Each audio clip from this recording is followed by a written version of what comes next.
100 million date palms. Not in Arabia, not in Egypt, but in the scorched heart of the Sahel, where famine headlines the news, and foreign aid defines survival. A nation is planting trees like it's building an empire. They called it madness. Burkina Faso. They laughed. They can't feed themselves, let alone feed the world. But Captain Ibrahim Traoré didn't ask for permission.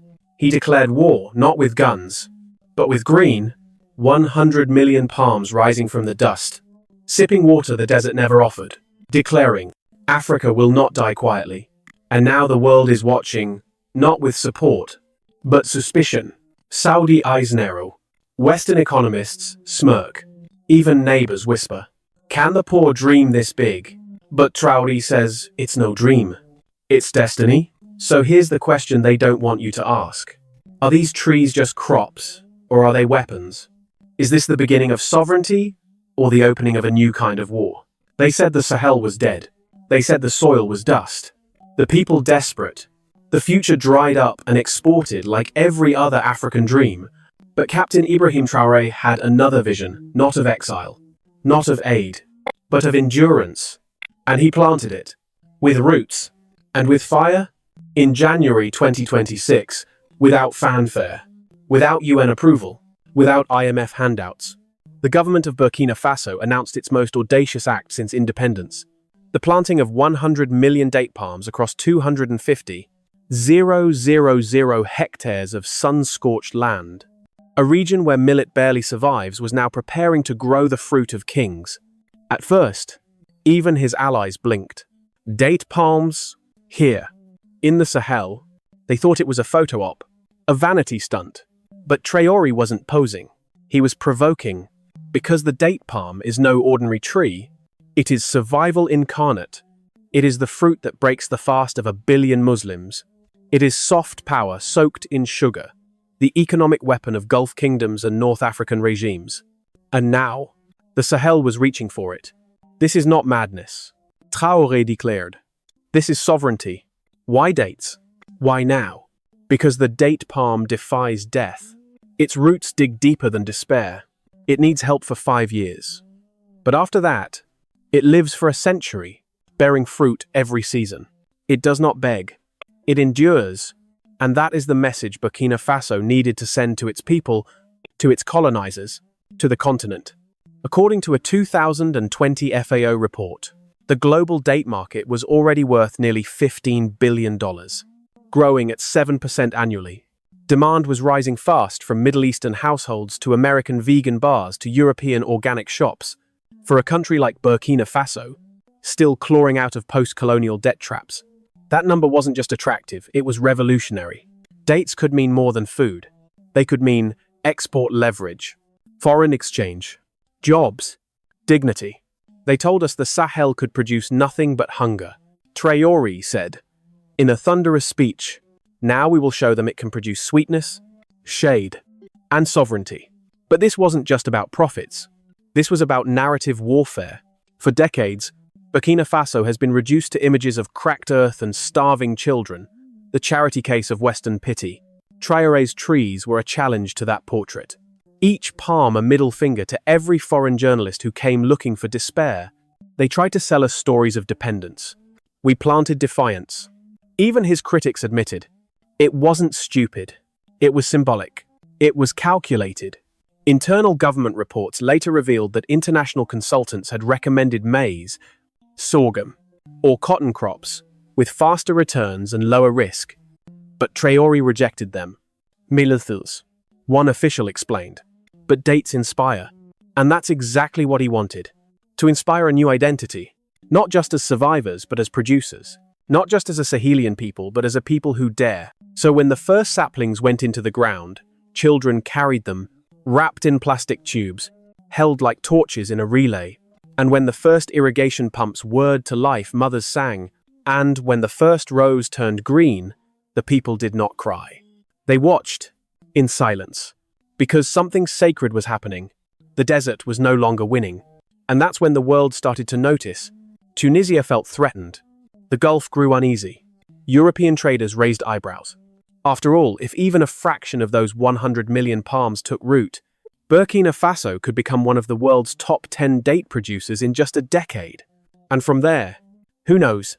A new Africa. An Africa that does not bow. An Africa that does not beg.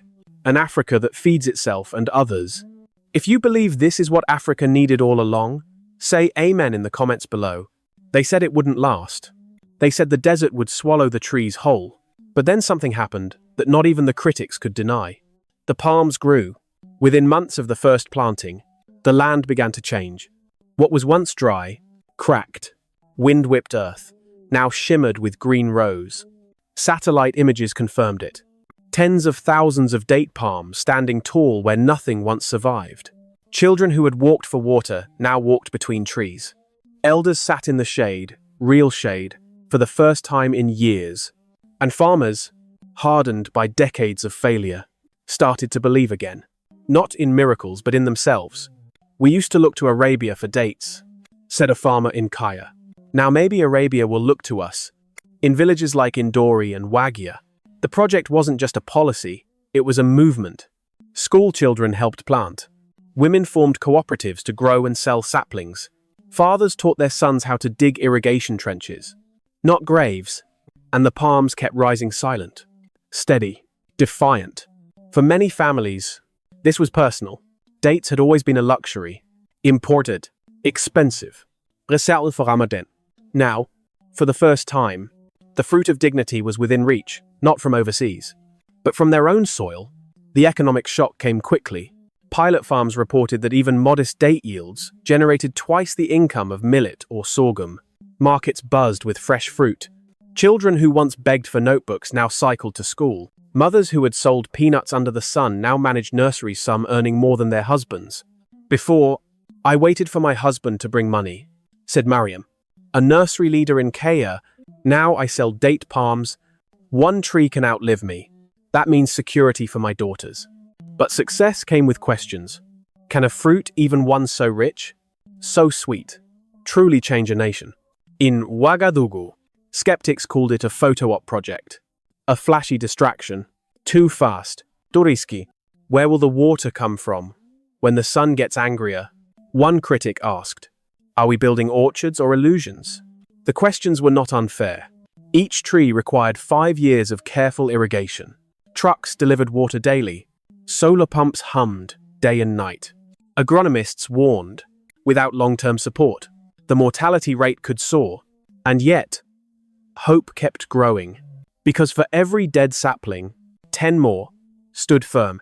And with each season, more farmers joined, not out of ideology, but out of hunger. Hunger for change, hunger for control. Then came the whispers beyond the border.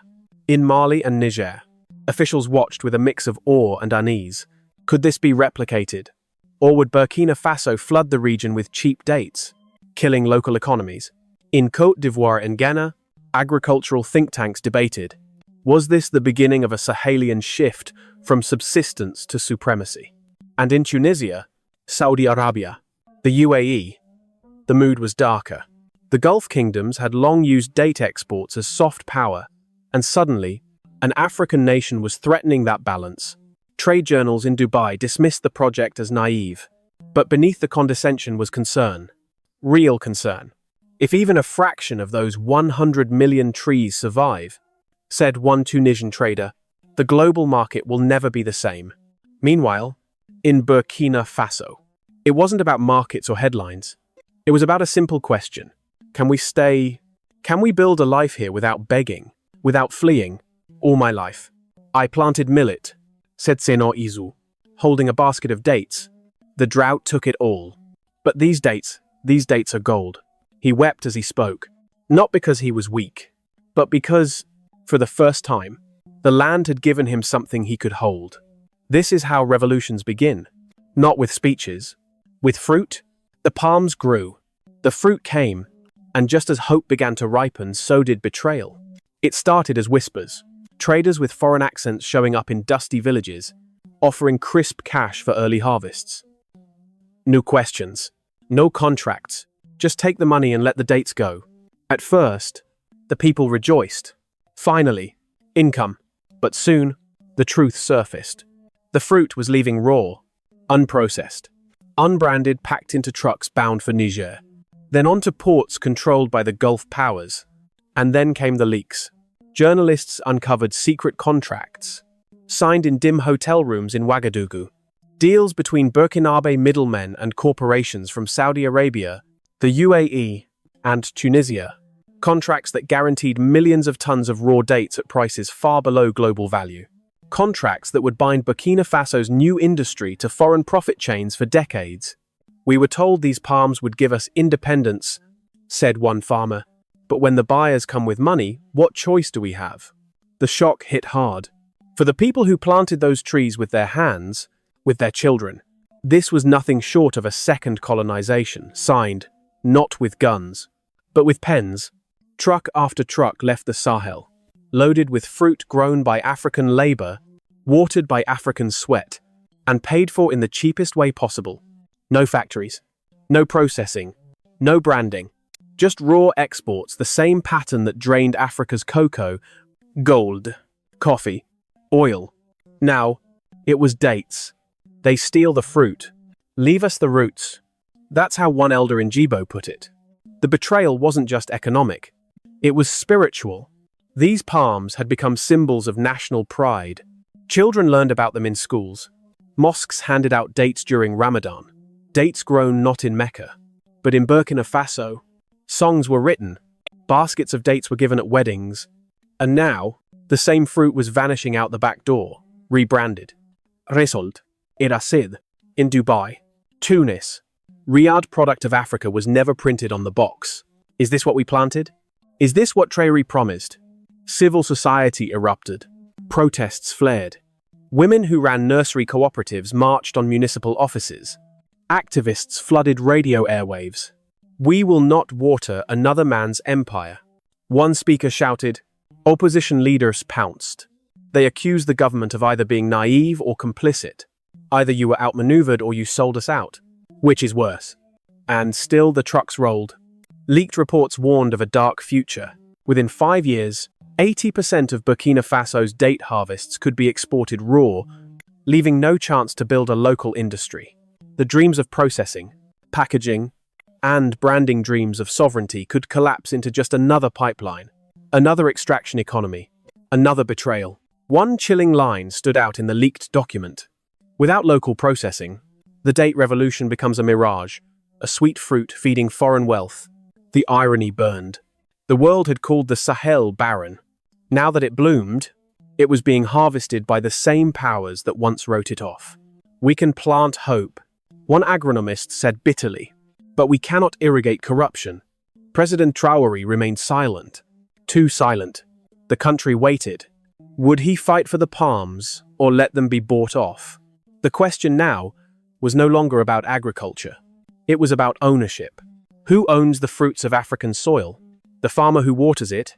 The child who plants it? Or the foreign trader with the checkbook? This is the loop, the cycle, the curse we were told would never end. But the people are watching now, and they are angry. They tried to steal the future, but Burkina Faso struck back. In the wake of the leaks, the shameful contracts, the raw exports, the silence from Ouagadougou President Ibrahim Traoré knew the time for speeches was over. He needed factories. He needed action. And so, he moved. In a nationally televised address, standing before a map of the Sahel, Traoré made his boldest promise yet. "We will not ship away our future. Our dates will not leave this country raw. We will dry, package, process, and brand them as the pride of Faso." 5 large-scale date processing plants would be built, one in Bobo Dioulasso, another in Ouagadougou, and others in Koudougou, Dori, and Fangourma. Smaller, cooperative-owned micro-plants would be seeded in every district where palms had taken root. The plan was not just economic, it was war. Construction began within weeks. Solar-powered dryers rose from the red soil. Steel conveyors hummed under the sun. Thousands of young workers, many of whom had once dreamed of fleeing to Europe, now enrolled in training programs, packaging, quality control, machine maintenance. "I used to dream of crossing the sea," said Zulaiman, a 9-year-old from Kaya. "Now I dream of building my country here." The first factory, in Bobo Dioulasso, opened its doors just in time for the second harvest. Inside, rows of women in brightly colored headscarves fed golden fruit into gleaming sorters. The labels were clear: product of Faso in French, English, and Arabic.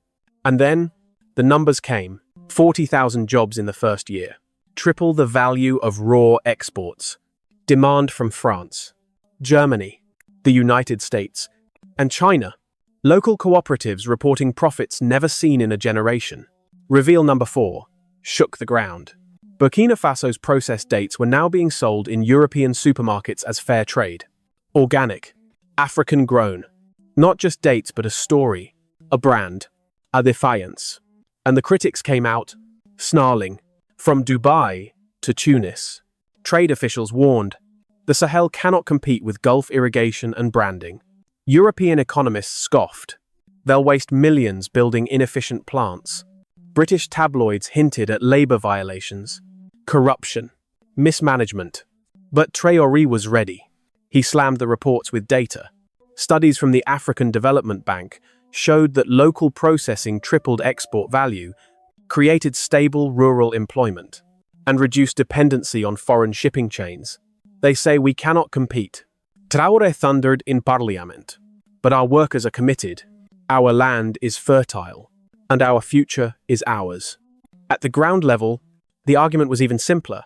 Jobs, dignity, hope. For the first time, fathers who once worked seasonal labor in Ghana stayed home. For the first time, women who once relied on their husbands' earnings managed payroll for village-run cooperatives. And for the first time, youth like Suleiman no longer saw Europe as salvation, but as a choice. Still, challenges linger. Machinery broke down. Power outage disrupted production. Spare parts had to be imported. And yes, corruption scandals began to surface. Certain contracts were awarded unfairly.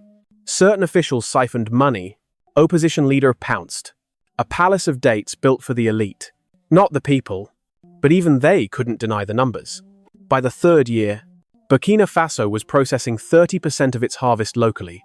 Export revenue doubled, reaching hundreds of millions in hard currency. The African Union hailed the model as a blueprint for post-commodity Africa. Mali sent delegations. Niger asked for partnerships. A Sahelian date belt was quietly being proposed, stretching from Senegal to Chad. The Sahel, long seen as a humanitarian wasteland, was now branding itself as a strategic fruit corridor. If you've ever been told Africa can only survive by exporting raw goods, look again. We are packaging our own future now. By year 4, the numbers were no longer dreams. They were history in the making. Burkina Faso's date exports had surpassed $1 billion annually. Not RAF, not anonymous. Branded. Packaged. Fair trade. Product of Faso. This was no longer a pilot project. It was a continental shift. In rural towns like Kaya, Dori, and Zenor Isu, the signs were everywhere. Schools with electricity. Clinics with solar panels. Roads paved where dust once ruled. Children walking to class with backpacks. Not hunger. Before, my son carried a hoe, said one father in Jibo. Now he carries textbooks. At the village level, this was no less than a renaissance. Fathers stayed home. Mothers ran businesses. Youth dreamed not of escape, but of ownership. The desert used to chase us away, said Zulaiman, now a factory supervisor. Now it calls us back. And then the ripple spread. Mali planted 20 million date palms. Niger followed with 10 million.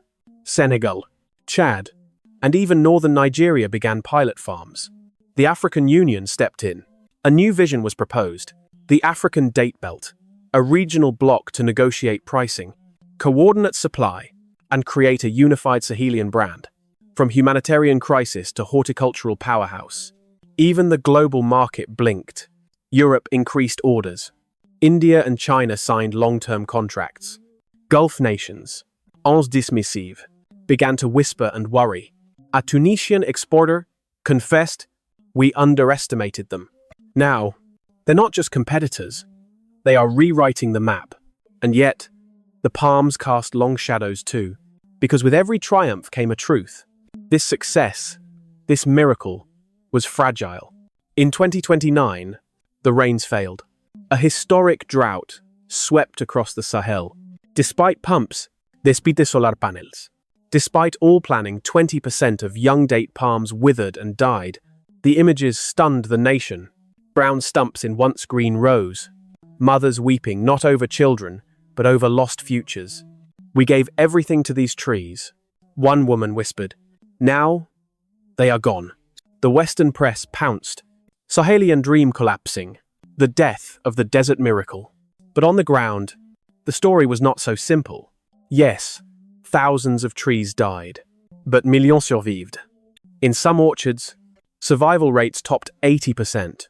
The older palms, those that had made it past infancy, stood strong, bent, burned, but alive. And amid the loss, something else had taken root. Solidarity. Mali sent agronomists. Senegal shared irrigation technology.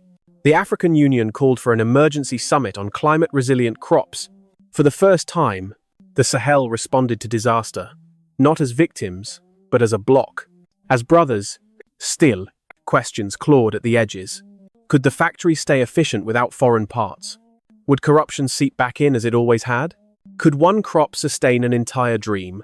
Western economists warned, this is dependence all over again. Climate scientists cautioned, aquifers are finite. The heat is rising. What happens when the pumps run dry? Opposition leaders in Burkina Faso accused Traoré of building a palace of dates while ignoring other sectors, but the people had their own answer. They pointed to jobs, to dignity, to girls in school and markets full of local dates, to the fact that Africa was no longer just exporting raw hope but finished strength. "Let the critics speak," said one elder. "Let the rains fall or fail. We planted what they said was impossible, and we are still standing. So here we are, at the threshold. On one side a renaissance, on the other ruin, and in the middle stands a tree. Not just any tree, but the date palm. Stubborn, proud, beautiful, African. The question is no longer, can we grow them? The question is, can we protect what we've grown?" They called it madness. They said it would fail. They said the Sahel was dust, despair, and death. But look again. A nation planted 100 million trees not to survive, but to rise. Not to beg, but to build. And from the scorched earth of Burkina Faso, a new story began to grow. Yes, some palms died. Yes, some contracts were stolen. Yes, some doubts still linger. But so do the trees. So do the children walking to school under their shade. So do the mothers selling dates they once could never afford to eat. So does the pride, the stubborn, sacred pride that says, we are not what they said we are. In mosques across Burkina Faso, dates are now handed out, not from Saudi cartons, but from local farms. Weddings feature baskets marked product of Faso. Songs are written, poems recited, futures imagined. The world still waits, watching. Is this the start of an African renaissance, or just another dream, sweet and fleeting? That answer doesn't lie in headlines. It lies in the soil, in the palms, in the people, and maybe just maybe in you. If you believe this is what Africa needed all along, say Amen in the comments below. If your heart beats for truth, for dignity, for sovereignty, share, speak, subscribe, because they hid our history long enough. Let's speak our future out loud. Thank you for watching. See you in the next video for news analysis, the truth they don't want you to know. Africa rise.